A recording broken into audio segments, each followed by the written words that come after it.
జై శ్రీరామ్. అందరికీ నమస్కారం. వెల్కమ్ టు న్యూస్ అఖండ.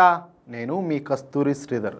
మిత్రులారా, విచిత్రంగా అయోధ్య రామాలయానికి భక్తులు ఇచ్చేటువంటి విరాళాల్లో కోట్ల రూపాయల నిధులు కనిపించడం లేదని సమాజ్వాదీ పార్టీ అధినేత అయినటువంటి అఖిలేష్ యాదవ్ సంచలన ఆరోపణలన్నీ కూడా చేసినాడు. ఈ వ్యవహారం పైన న్యాయస్థానం స్వచ్ఛందంగా స్పందించి విచారణ జరపాలని ఈ అఖిలేష్ యాదవ్ డిమాండ్ చేశాడు. సరే, అంతా బానే ఉండాలి. ఎందుకు ఎక్కడ డబ్బులు మిస్ అయినట్టు, ఎవరు డబ్బులు మిస్ అయినట్టు నీకు ఎవరు చెప్పినారు? లేకపోతే నువ్వు ఇచ్చిన డబ్బులు ఏమన్నా మిస్ అయిందా? ఏంది కథ అంటాలే.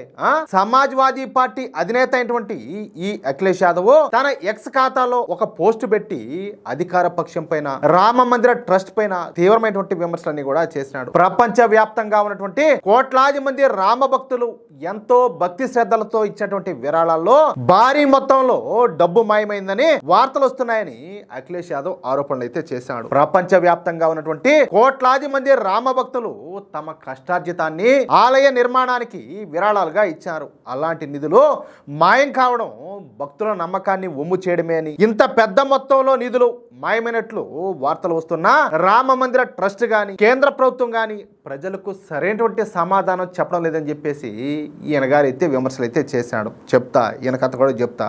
ఈ నిధుల అవినీతి పైన కోర్టులు స్పందించి తక్షణమే ఉన్నత స్థాయి విచారణ జరిపించాలని చెప్పేసి ఈ అఖిలేష్ యాదవ్ డిమాండ్ చేశాడు. ఈ నిధుల గల్లంతు వ్యవహారం ఆలయ ట్రస్ట్ కు అత్యంత అవమానకరమైన విషయమని, దీనిపైన వివరణ ఇచ్చేందుకు ఎవరో కూడా ముందుకు రావడం లేదని చెప్పేసి విమర్శలన్నీ కూడా చేశాడు. ఈ అంశం అనేది ప్రపంచ వ్యాప్తంగా ఉన్నటువంటి సనాతన హిందూ సమాజం యొక్క నమ్మకానికి సంబంధించింది కాబట్టి న్యాయస్థానం తక్షణమే జోక్యం చేసుకోవాలని చెప్పేసి కోరినాడు. అంతేకాకుండా ఈ మొత్తం వ్యవహారం పైన ప్రభుత్వం మౌనం వహించడం పలు అనుమానాలకు తావిస్తుందని చెప్పేసి ఈ అఖిలేష్ యాదవ్ అయితే ఆరోపణలు కూడా చేశాడు. ఏమైనా మీ మారి లుచ్చా లోఫర్ పార్టీలు అనుకుంటారా, లేకపోతే మీ మారి పొరంబోక నాయకులు అనుకుంటారా? ఏమనుకుంటారా అసలు మీరు?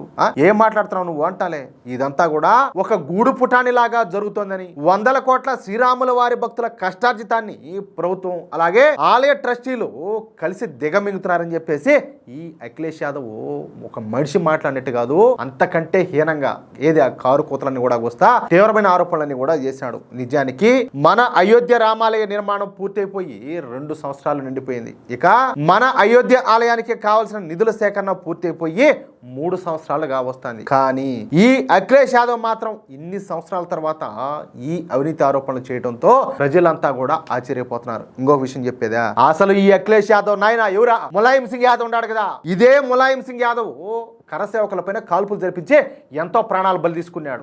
ఆ నిర్ణయాన్ని ఇప్పటికి కూడా ఈ పోతమ్మ కూడా సమర్థిస్తాడు. వాళ్ళ ఆయన తీసుకున్నటువంటి నిర్ణయాన్ని, అంటే రామ భక్తులపైన కాల్పులు జరపడాన్ని ఇప్పుడు కూడా ఈ అఖిలేష్ యాదవ్ సమర్థిస్తా ఉంటాడు. అంతెందుకు, ఎంత ఇచ్చాడు ఈయన గారు? రామ మందిర నిర్మాణానికి ఈయన ఎంత ఇచ్చాడు అంటాలే విరాళం. ఇంకొక మాట, ఇన్నేళ్ళు అవుతుంది కదా, ఈయన ఉండేది ఉత్తరప్రదేశ్ లోనే కదా. అంతెందుకు, ఈ అయోధ్య రామ మందిరం ఉన్నటువంటి ఈ పార్లమెంట్ నియోజకవర్గం ఏదైతే ఉందో ఫజియాబాద్, అక్కడ గెలిచింది వీళ్ళ పార్టీనే, వీళ్ళ సమాజ్వాదీ పార్టీ.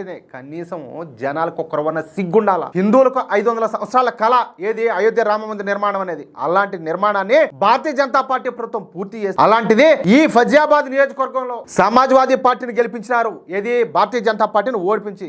అంతేందుకు, అవధేష్ ప్రసాద్ అని చెప్పేసి ఒక మూర్ఖుడు ఏది కనీసం జై శ్రీరామ్ అని చెప్పేసి అనమంటే అలా అతను అలాంటి వాడిని అక్కడ పార్లమెంట్ లో ఎంపీగా గెలిపించారు. ఏం మాట్లాడాలంటలే. ఇట్లాంటోళ్ళ ఈ రోజు మాట్లాడతారు, ముందుకొచ్చి ఇలాంటి వాళ్ళ మాట్లాడతారంటాలే.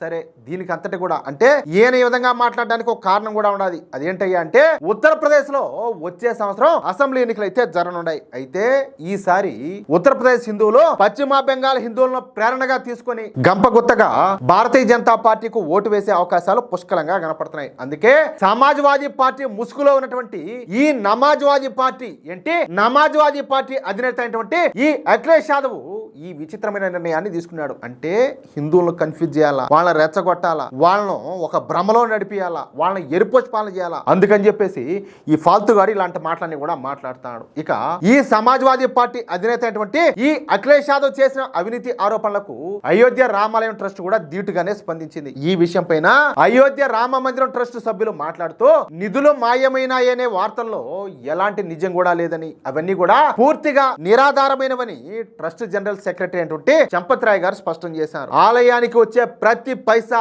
జాగ్రత్తగా లెక్కల్లో నమోదు చేస్తున్నామని, ఎలాంటి అవకతవకలకు అవకాశం లేకుండా చార్టెడ్ అకౌంటెంట్లతో తరచుగా ఆడిట్లు చేస్తున్నామని చెప్పేసి ఆయన అయితే స్పష్టం చేశారు. ఇప్పటి వరకు జరిగిన ఆడిట్లలో ఎలాంటి తేడాలు లేదా అవకతవకలు ఏవి కూడా బయటపడలేదని, భక్తులు ఇచ్చేటటువంటి విరాళాలు అలాగే కానుకలకు సంబంధించిన వివరాలను అన్నింటినీ కూడా కంప్యూటర్ వ్యవస్థలో పూర్తిగా నమోదు చేస్తూ మొత్తం ప్రక్రియను పారదర్శకంగా నిర్వహిస్తున్నామని చెప్పేసి వెల్లడించారు. ఇక ట్రస్ట్ సభ్యుడైనటువంటి మహంత్ దినేంద్ర దాస్ మాట్లాడుతూ, ఎవరికైనా అనుమానాలుంటే ప్రభుత్వం చేత విచారణ జరిపించుకోవచ్చని, తమకు ఎలాంటి భయం కూడా లేదని చెప్పేసి సవాల్ విసిరినాడు. అసలు ఇలాంటి వాళ్ళు క్వశ్చన్ చేసి దానికి అర్హత ఉన్నది అఖిలేష్ యాదవ్ లాంటి వాళ్ళకు. అసలు ఇతను యాదవ్ అని చెప్పి పిలవడానికి కూడా నాకు అవమానంగా ఉన్నది. కేవలం రాజకీయ ప్రయోజనాల కోసమే భక్తుల సెంటిమెంట్లను దెబ్బతీసేందుకు కొంతమంది ఉద్దేశపూర్వకంగా ఆలయ ప్రతిష్ట పైన ఈ విధంగా బురద జల్లుతున్నారని ట్రస్ట్ మద్దతుదారులు ఆగ్రహం అయితే వ్యక్తం చేశారు. ఇక మిగిలినటువంటి ఆలయ ట్రస్ట్ సభ్యులంతా కూడా మాట్లాడుతూ, ప్రతి ఆర్థిక సంవత్సరం ముగిసిన తర్వాత నిబంధనల ప్రకారం ఆడిట్ నివేదికలను ప్రభుత్వ సంబంధిత విభాగాలకు సమర్పిస్తారు. నగదు, చెక్కులు లేదా ఆన్లైన్ ద్వారా వచ్చేటటువంటి ప్రతి రూపాయిని కూడా కంప్యూటర్లలో రికార్డ్ చేస్తారు. భక్తులు ఇచ్చేటటువంటి ప్రతి చిన్న విరాళానికి కూడా తక్షణమే అధికారిక రసీదులను డిజిటల్ పద్ధతిలో జారీ చేయడం జరుగుతుంది. సేకరించినటువంటి నిధులను జాతీయ బ్యాంకు ఖాతాలలో భద్రపరుస్తారు. పెద్ద మొత్తంలో జరిగేటటువంటి ఖర్చులన్నీ కూడా కేవలం బ్యాంకింగ్ ఛానల్స్ ద్వారానే జరుగుతాయి. ట్రస్ట్ ప్రధాన కార్యదర్శి చంపత్ రాయ్ గారి నేతృత్వంలోనే ప్రత్యేక ఆర్థిక కమిటీ ప్రతి నెల కూడా ఆలయ నిధుల లావాదేవీలను పరిశీలిస్తాదని, Google Pay, PhonePe, Paytm, net banking, QR code వంటి డిజిటల్ మార్గాల ద్వారా భక్తులు పంపించేటటువంటి ప్రతి రూపాయి కూడా నేరుగా ట్రస్ట్ అధికారిక బ్యాంకు ఖాతాల్లోకి చేరుతుందని చెప్పి స్పష్టం చేశారు. ఆన్లైన్ ద్వారా వచ్చేటటువంటి ప్రతి విరాళానికి సంబంధించినటువంటి లావాదేవీల ఐడి అలాగే భక్తుడి పేరు, సమయం అన్నీ కూడా డిజిటల్ రికార్డుల్లో ఆటోమేటిక్ గా నమోదు అవుతాయని చెప్పి స్పష్టం చేశారు. ఇంకా వాళ్ళు మాట్లాడుతా, ఆలయ హుండీలలో భక్తులు సమర్పించేటటువంటి నగదు కావచ్చు, బంగారం కావచ్చు, అలాగే వెండి కానుకలను లెక్కించేటప్పుడు ప్రత్యేక సాఫ్ట్వేర్ ద్వారా డిజిటల్ రికార్డులను తయారు చేస్తారు. హుండీ నగదు లెక్కింపు ప్రక్రియ అంతా కూడా సీసీటీవీల నిఘాలోనే జరుగుతుంది. ఈ వీడియో ఫుటేజీలను కూడా డిజిటల్ రికార్డుల రూపంలోనే భద్రపరుస్తారు. భక్తులు ఆన్లైన్లోనో లేదా ఆలయ కౌంటర్లో విరాళాలు ఇచ్చిన వెంటనే వాళ్ళ మొబైల్ నెంబర్లకు ఈ రసీదులు అలాగే కన్ఫర్మేషన్ మెసేజ్లు ఆటోమేటిక్ గా వెళ్తాయి. అంతేకాకుండా భక్తులు తాము ఇచ్చేటువంటి విరాళాల రసీదులను ట్రస్ట్ అధికారిక వెబ్సైట్ నుంచి ఎప్పుడైనా సరే డిజిటల్ కాపీలుగా డౌన్లోడ్ చేసుకునే సదుపాయం కూడా ఉంది అని చెప్పేసి ఆలయ ట్రస్టీలు వివరంగా అన్ని విషయాలను, అంటే ప్రజలకు ఏ మాత్రం కూడా సందేహాలు కలగకుండా మీడియాకైతే తెలియజేశారు. దీంతో ఒక్కసారిగా ఈ హిందూ వ్యతిరేకి సమాజ్వాదీ పార్టీ అధినేత అయినటువంటి ఈ అఖిలేష్ నోటికి తాళం అయితే పడినట్టయింది. కాదు, నిజంగా ఇతన్ని ఒక యాదవ్ అని చెప్పి పిలిచేదానికి నేను సిగ్గుపడుతున్నా. ఎందుకంటే యాదవులు ఈ దేశ అభివృద్ధి కోసం, సనాతన ధర్మాన్ని కాపాడడం కోసం ఎంతగానో కృషి చేశారు. అంతెందుకు, మహానుభావుడు శ్రీకృష్ణ భగవానుడే యాదవ కులంలో జన్మించాడు, అక్కడ పెరిగినాడు.